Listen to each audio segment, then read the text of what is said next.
সালামা, আপনাকে ধন্যবাদ।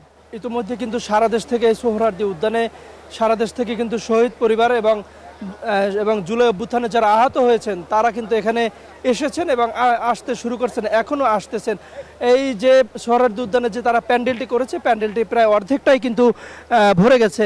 তো এখানে কিন্তু নারী পুরুষ উভয়ে নারী পুরুষ কিন্তু সবাই আছেন। এবং আমি যদি একটু জানিয়ে রাখি, এই জাতীয় সমাবেশের তাদের উদ্দেশ্য হচ্ছে গণভোটের গণরায় বাস্তবায়নের দাবিতে জুলাই শহীদ পরিবার ও জুলাই যোদ্ধাদের নিয়ে তারা কিন্তু এই সমাবেশ করছে। আপনি জানেন যে 11 দলীয় যে জোট আছে, জামায়াত, এনসিপি সহ, তারা কিন্তু ধারাবাহিকভাবে কিন্তু এই গণভোটের রায় বাস্তবায়নের দাবিতে কিন্তু তারা আন্দোলন করে আসছে। এই সোহরাওয়ার্দী উদ্যানে গতকালকে কিন্তু বাংলাদেশ খেলাফত মজলিসের একটি সমাবেশ ছিল, তার পরের দিন আজকে কিন্তু সেই ধারাবাহিক যে আন্দোলন বা কর্মসূচি, সেই কর্মসূচির অংশ হিসাবে কিন্তু এই তাদের আজকের এই জুলাই যোদ্ধা কিংবা শহীদ পরিবারদের নিয়ে তাদের জাতীয় সমাবেশ। আপনারা জানেন যে এই সংসদে যখন এই গণভোটের অধ্যাদেশ কিংবা মানবাধিকার অধ্যাদেশ কিংবা দুদকের অধ্যাদেশগুলো যখন এই সরকার বাতিল করে দেয়, অর্থাৎ তুলেনি বা সংশোধনী আনে, তখন থেকে কিন্তু এই 11 দলীয় ঐক্যজোট তারা কিন্তু এই আন্দোলনের ধারাবাহিক আন্দোলনের রাজপথে নামে এবং তারা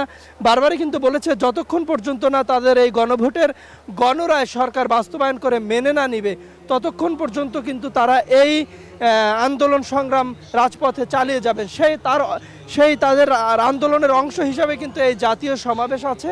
এবং জাতীয় সমাবেশ, এই সমাবেশে কিন্তু 11 দলের জামায়াতের আমির সহ, এনসিপির আহ্বায়ক সহ 11 দলের শীর্ষ নেতারা বক্তব্য রাখবেন এবং বক্তব্য রেখে তারা পরবর্তী তাদের কি কর্মসূচি হবে বা তারা কি পদক্ষেপ নেবেন গণরায় বাস্তবায়নের জন্য, সেটি আবারও তারা এখান থেকে বলবেন। তো এই ছিল আমার কাছে থাকা সর্বশেষ তথ্য। 200-র বেশি সার্ভিস ও ফিচারে লেনদেনের সব বিকাশ অ্যাপে সম্ভব।